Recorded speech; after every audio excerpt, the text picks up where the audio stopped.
families, happy Friday. We did it. We made it through week 2 of distance learning. I'm seeing so much growth and learning and happening. And as we get more comfortable with this new normal schedule, it makes me so happy.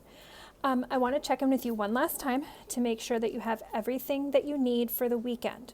Remember that you can contact me via phone or text at 612-430-9985 or via email sarah.gasick@rpsmn.org. Anytime. I check my messages throughout the weekend and on evenings during the week. So if you have any questions, let me know. I know that I talked to some of you this week about devices having problems. So if you have not yet talked to your teacher about that, start there.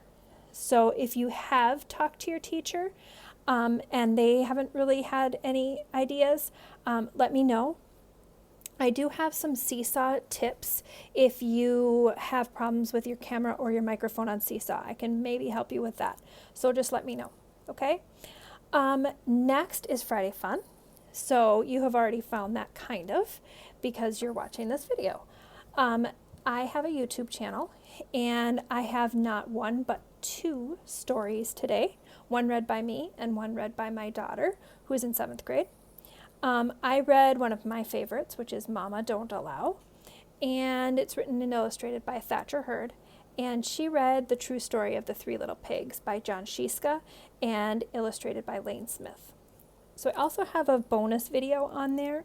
It was done for the kindergartners, but if you've been in the Richfield schools since kindergarten, you may remember doing the chicks, and that they incubate chicks in the spring and then they hatch, and they study life cycles. So because of distance learning, I have taken on 24 eggs and they are being incubated at our house. So the video is showing you what they look like and what we checked out earlier in the week. Hopefully by next week, I might be able to show you some different stuff. All right, lastly, I want to talk to you about my workload and my help. For 2nd and 3rd graders, I have been doing a daily video that goes through all of their assignments on Seesaw, and it shows them to understand what they need to do and then also how to do that.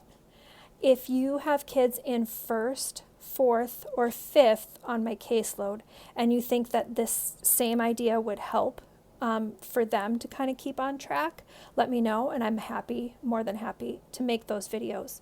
If you have 2nd and 3rd graders on my caseload and you haven't been receiving those daily things, but you would like to, let me know. I can make that happen, okay? So the last thing, I promise, I want you to put your hand out just like this and put it over here and give yourselves a big pat on the back.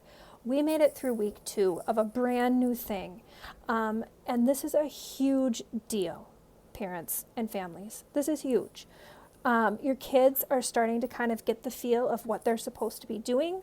They're getting into a rhythm, and they're actually doing what they need to be doing. If they aren't, we need to have a conversation. But for the most part, I think we're doing really well. So give yourselves a huge pat on the back, a big hug, or a well-deserved high five, because it's not hard stuff, or not easy stuff. We've done a lot. Next week, we're going to focus a little bit more on academics, especially if your kids receive services like speech or math or reading interventions. So I'm going to be focusing our time when I talk to you a little bit more on that. Okay? We got this. Week 3 will be even better than week 2. Okay? Have a great weekend. And again, if you need anything, let me know.